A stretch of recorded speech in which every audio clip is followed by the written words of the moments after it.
wabarakatuh. Waalaikumsalam warahmatullahi wabarakatuh. Halo semuanya. Pertama-tama, marilah kita panjatkan puji dan syukur atas kehadirat Allah Subhanahu wa Ta'ala, karena rahmat dan nikmat-Nya lah sehingga kita bisa berkumpul di ruangan ini. Tak lupa pula salawat serta salam kita junjungkan kepada Nabiullah Muhammad SAW, Nabi yang telah membawa kita dari zaman kegelapan ke zaman terang benderang seperti sekarang ini. Tak lupa pula saya mengucapkan banyak terima kasih kepada Ibu Yayu Chandra Pratiwi, SEMAK, selaku dosen pengampu mata kuliah Etika Bisnis dan Profesi Akuntan, serta teman-teman yang menyempatkan hadir untuk mengikuti presentasi saya ini. Baik, perkenalkan saya Sumarni dengan NIM 202301035. Pada kesempatan ini saya akan mempresentasikan materi mengenai menjelaskan konsep dan penerapan kode etik profesi akuntansi internasional. Baik, yang melatar belakangi materi kode etik profesi akuntan internasional yaitu merupakan pedoman moral dan profesional yang digunakan oleh seluruh akuntan di dunia untuk menjaga integritas, objektivitas, serta kualitas layanan profesi dalam praktik global. Dalam konteks etika bisnis dan perilaku akuntan, kode etik ini memegang peranan penting untuk memastikan bahwa setiap akuntan mampu menjalankan tugasnya secara berintegritas, sekaligus menjaga kepercayaan publik. Perkembangan teknologi, globalisasi, dan dinamika dunia bisnis semakin memperkuat urgensi dan penerapan kode etik ini di berbagai negara, termasuk Indonesia. Keberadaan kode etik internasional yang diterbitkan oleh International Ethics Standard Board for Accountants atau AISBA bertujuan untuk menyatukan standar perilaku profesional, meminimalkan risiko pelanggaran etika, serta menjaga konsistensi praktik akuntansi di tingkat global.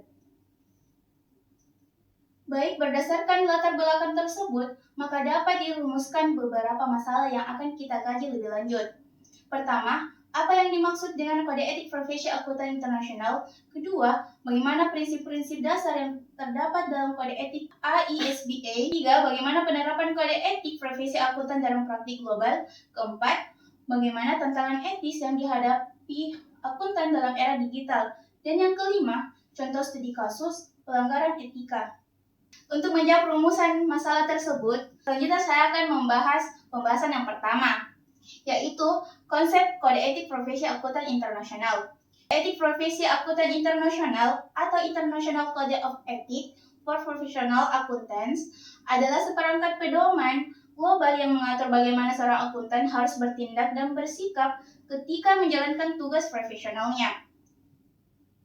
Kode etik ini dikembangkan oleh International Ethics Standard Board for Accountants atau IESBA di bawah IVAC atau International Federation of Accountants. Secara global, kode etik ini berfungsi sebagai Common Ethical Foundation yang memastikan bahwa semua akuntan terlepas dari negara, budaya, atau sistem ekonomi memiliki standar moral dan perilaku yang sama. Kode etik ini tidak hanya berisi aturan perilaku, tetapi juga prinsip moral universal yang harus melekat dalam kepribadian seorang akuntan. Dalam profesi akuntansi, kualitas seperti kejujuran, keandalan, dan integritas tidak hanya menjadi nilai moral pribadi, tetapi juga merupakan persyaratan profesional. Selanjutnya, setelah memahami konsep kode etik profesi akuntan, kita masuk pada prinsip-prinsip dasar dalam kode etik AISBA, yaitu menetapkan 5 prinsip fundamental yang harus menjadi fondasi setiap keputusan seorang akuntan. Yang pertama, integritas. Kedua, objektivitas. Ketiga, kompetensi profesional dan kehati-hatian. Keempat, kerahasiaan. Dan yang kelima, perilaku profesional. Selanjutnya, setelah mengetahui prinsip-prinsipnya, sekarang kita lanjut ke penerapan kode etik profesi akuntan dalam praktik global. Terdapat 4. Yang pertama, harmonisasi standar etika internasional. Kedua, pengawasan regulasi dan penegakan disiplin. Ketiga, pengembangan profesional berkelanjutan atau CPD. Keempat, implementasi di perusahaan multinasional. Selanjutnya, setelah mengetahui penerapan kode etik profesi akuntan dalam praktik global, kita akan beralih ke tantangan etis dalam era digital. Terdapat 4. yaitu yang pertama, kerahasiaan data dan keamanan informasi, kedua, AI dan otomatisasi dalam akuntansi, ketiga, fraud digital dan kejahatan siber, dan yang keempat, teknologi sebagai bagian kompetensi profesional baru. Setelah memahami beberapa pokok pembahasan yang telah saya bawakan tadi, kita beralih ke studi kasus pelanggaran kode etik. Saya di sini dapat mengkaji dua contoh kasus. Yang pertama terjadi di Indonesia dan yang kedua terjadi di Amerika Serikat. Contoh kasus yang pertama terjadi di Indonesia, yang dimana itu terjadi di PT Timah Tbk. Dalam kasusnya, ini terdapat analisis pelanggaran prinsip dasar etika akuntan pada PT Timah Tbk yang terjadi pada tahun 2024. Yang dimana ditubuhkan pelanggaran prinsip integritas, objektivitas, kompetensi, kerahasiaan, dan perilaku profesional. Dan contoh kasus yang kedua terjadi di Amerika Serikat. Kasusnya itu di Silicon Valley Bank atau SVB yang terjadi pada tahun 2023, yang dimana contoh kasusnya itu yang terjadi akibat salah kelola risiko dan lemahnya pengawasan audit terhadap portofolio investasi jangka panjang. Auditor KPMG dikritik karena tidak memberikan opini going concern lebih awal.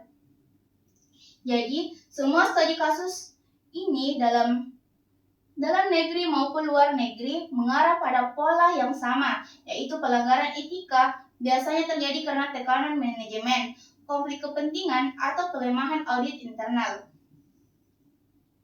Jadi itulah tadi pembahasan yang dapat saya bawakan. Jika ada teman-teman yang masih ada yang belum dipahami, saya persilakan untuk bertanya. Saya ingin bertanya. Ya, silakan. Terima kasih atas pembawaan materi Anda tadi. Jadi langsung saja di pertanyaan saya. Menurut Anda, apa alasan utama dibentuknya Kode Etik Profesi Akuntan Internasional oleh IESBA? Agar akuntan di seluruh dunia memiliki standar etika yang sama. Baik, jika demikian, menurut Anda, apakah keberadaan standar global tersebut efektif dalam menyatukan praktik akuntansi di berbagai negara yang memiliki budaya dan regulasi berbeda? Mohon dijelaskan alasannya. Menurut saya, standar global tersebut cukup efektif karena memberikan kerangka etika yang seragam sebagai acuan internasional. Namun, tingkat efektivitasnya tetap bergantung pada komitmen masing-masing negara dalam mengadopsi dan menegakkannya. Harmonisasi dapat tercapai apabila regulasi lokal mendukung dan profesi akuntansi memiliki mekanisme pengawasan yang kuat. Terima kasih jawabannya. Terima kasih. Bertanya. Ya, silakan. Baik, bagaimana menurut Anda penerapan kode etik akuntan internasional dapat meningkatkan kualitas praktik akuntansi pada perusahaan multinasional? Terima kasih atas pertanyaannya. Jadi, dengan adanya standar etika global, proses pelaporan keuangan menjadi lebih konsisten. Jika demikian, menurut Anda, tantangan apa yang paling sering muncul dalam implementasi kode etik ini dapat perusahaan multinasional yang beroperasi di berbagai negara? Tantangan utamanya itu adalah perbedaan sistem hukum, budaya kerja, serta tingkat menegakkan regulasi di setiap negara. Perusahaan multinasional harus memastikan bahwa seluruh akuntannya memahami dan menerapkan kode etik secara seragam, meskipun ada perbedaan lokal. Hal ini membutuhkan pelatihan berkelanjutan dan pengawasan yang ketat. Terima kasih. Terima kasih. Baik, saya akan bertanya. Silakan. Berdasarkan studi kasus yang tadi Anda sajikan, menurut Anda apa faktor utama yang menyebabkan terjadinya pelanggaran etika pada kasus PT Timah maupun Silicon Valley Bank? Jadi, mungkin karena tekanan manajemen dan lemahnya pengawasan audit. Kalau begitu, menurut Anda bagaimana cara perusahaan dan auditor dapat mencegah terulangnya pelanggaran etika seperti pada pada kasus tadi? Menurut saya, pencegahan dapat dilakukan melalui penguatan sistem pengendalian internal, meningkatkan independensi auditor, serta penerapan audit yang lebih ketat terhadap risiko.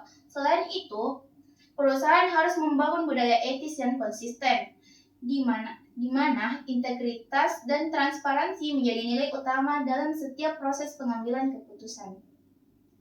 Terima kasih. Terima kasih. Baik, sekian presentasi dari saya. Jika ada salah kata atau salah menaruh rasa, seperti hubungan kamu dengan dia, selesai tanpa pernah dimulai. Kesetiaan tanpa kekasih, cukup sekian dan terima kasih.